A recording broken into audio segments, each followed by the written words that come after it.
Yeah, I just can't tell you how proud I am of our football team, of our coaching staff, of our administration, and everybody who's battled day in and day out. A pandemic,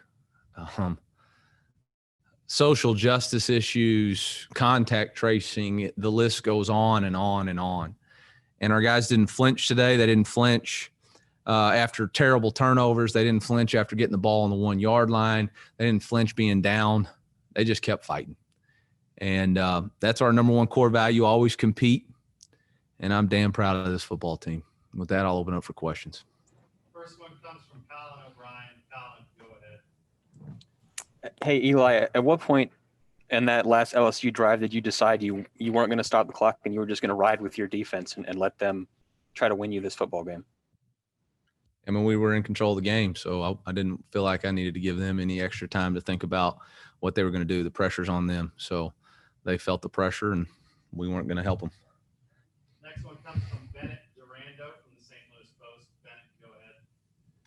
Eli, could you sort of just take us through that last goal line stand and your vantage point, and then what you said in the timeout as that was all playing out in those plays?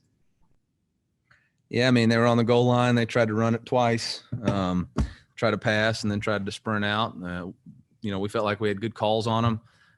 They have short edges, so if you bring extra guys off the boundary, you can squeeze them. That's what we tried to do. It's what worked. And it was our will versus theirs, and we wanted it more, bottom line. Next one comes from Peter Ball from The Athletic. Peter? Hi, Eli. I guess what did you see from Nick Bolton on that last pass breakup? It looked like he had been kind of banged up in the third, and what did it kind of mean to you to see him have that moment? I mean, that dude's a straight warrior. He's been beat up. He was beat up last game. He wore a green jersey all week because he was dinged. He was about 90% today. He plays, I bet he played 50 of the 60-something snaps, if not more. And he's just unbelievable. He's got incredible football smarts. And so, he was off the edge. The guy tried to throw it through him, and he was there for him. So great job. Good job coaching by Coach Smith, and good job executing by him. Next one comes from Aaron Ladd. Coach, how much of an impact, if you think it made an impact at all, of the change of venue? Did it help to have home fans? Yeah, absolutely. Yeah, it helped us. It helped us. Next one comes from Dave Matter from the St. Louis Post. Dave? Eli, how much of a challenge was it for your offense to be missing some experienced receivers, and what can you say about the guys that stepped up today in those big roles?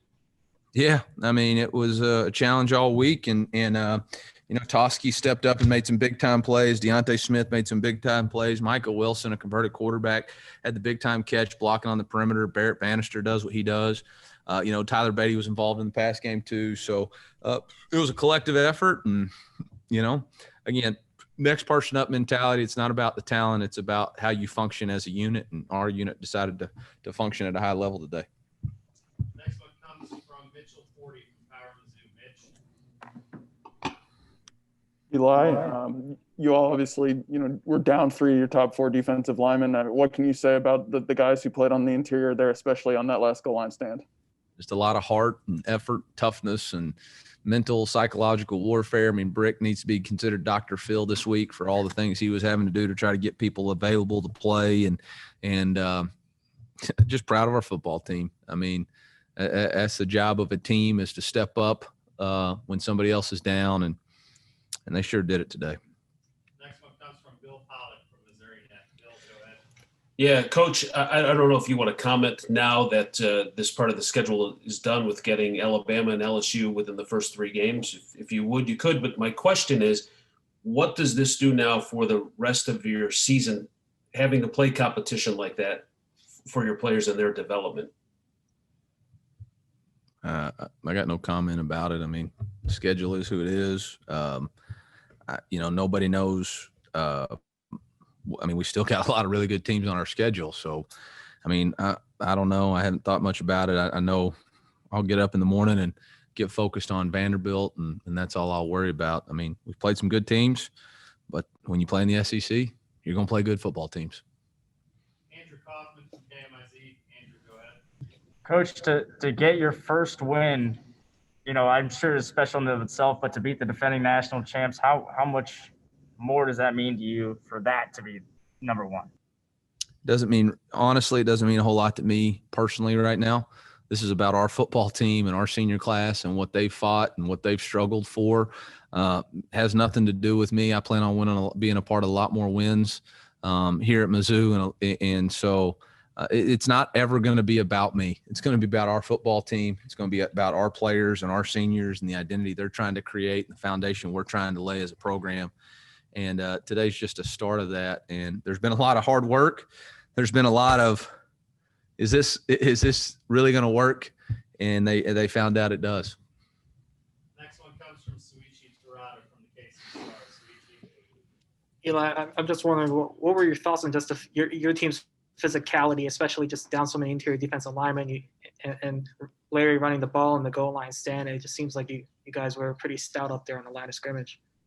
Yeah, somebody asked me about whether or not our team played with effort this week. Ticked me off, and I think it showed today that our guys play with unbelievable effort, and we just needed a few breaks. And you know what? We didn't really get that many breaks today, but we made our own breaks when we needed it. So proud of our football team. Kyle Pennell from the manager. Kyle. Coach, Larry Roundtree took the first snap. You guys got a flea flicker touchdown. What did you see over film this last week that gave you the confidence to make some of those calls early on that obviously paid off? I mean, we had noticed that their corner safety combination, if you try to push crack, both had bad eyes, and we're going to, since the ball's handed off, we're both going to drive now. Felt like we wanted to set it up with the first two plays, establishing the run. And then, got a first down completion on that third down. Tyler Betty comes in, makes a great catch for us, and sets it up for us. So, it was great job by the offensive staff and great execution. They ended up bringing the corner, ended up coming all the way, and Larry turned around and took the hit off the quarterback, and the backside safety got over the top, and Toski had to make a great catch to finish the end zone. Jack Sobel from the manager. Jack. Coach, what can you say about Connor's play today? I'd say it's pretty good. Andy Humphrey from KCBR. Andy. Yeah, Coach. Obviously, coming into this game, third down defense was See that a bad bit of a body struggle. language by the previous reporter? He threw his hands up. Yeah, that's bad body language right there. Go ahead. I'm sorry. I apologize. No, that's okay. You're fine. Today, you didn't let up a third down conversion. LSU was 0 for 10. That had obviously been a struggle coming into this game. What can you say was kind of different this time around? Yeah, I thought we did a nice job getting pressure. Our man-to-man coverage held up. Coach did a nice job mixing in man zone, keeping them off balance. And 6. it was a great job. Yeah, great job. All right, next one comes from Eric Blum. Eric, go ahead.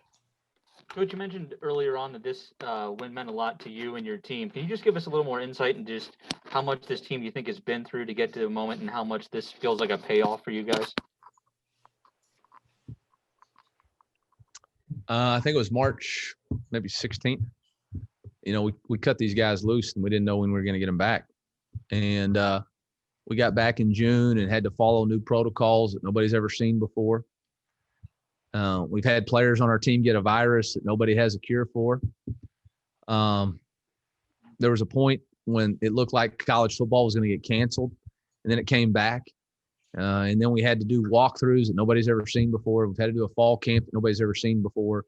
We were supposed to fly down, play in a hurricane, and now we're playing a home game. We lost 7 guys from the travel party for contact tracing and other things. I mean, it's just every day there's something new. We've had players opt out. We've had players transfer. Every day it seems like there's something new. And I know that there's always those questions, is this really going to work? And those guys didn't flinch. They didn't flinch. That locker room stayed together. They could have flinched after a turnover. They didn't. They could have flinched after another turnover. They didn't. They could have flinched after a turnover in the third quarter. They didn't. Could have flinched after we went 3 and out. They didn't. They just blocked the field goal. We went down and scored. They could have flinched when the ball got put on the 1-yard line. They didn't. They just kept playing this play. They just kept playing this play as hard as they can. And to have that mentality this day and age, that's what real winners do. That's what real winners do. Randy Carricker, go ahead.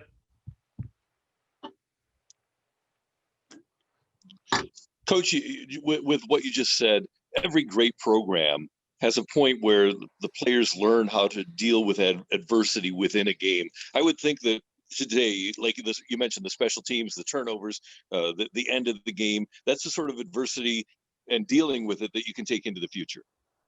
Yeah, I hope so. I mean, I hope so. Hope we take every experience and learn from it. And, you know, we got a long way to go. We got 7 games left.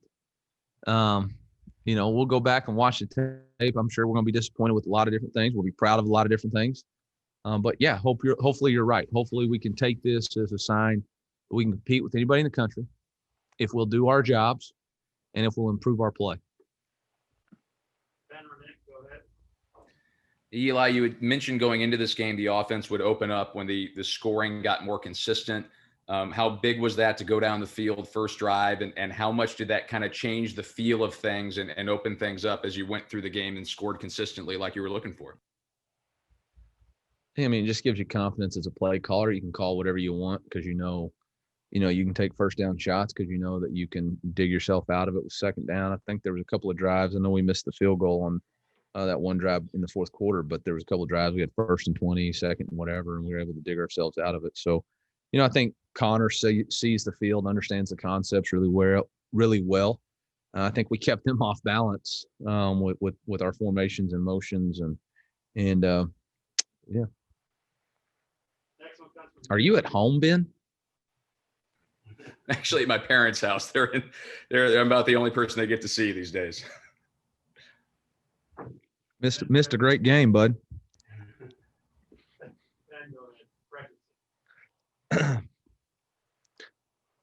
Hey, Coach, there's a lot of talk in the SEC about signature wins and a win early in a coach's career that can kind of put a stamp on the direction of a program.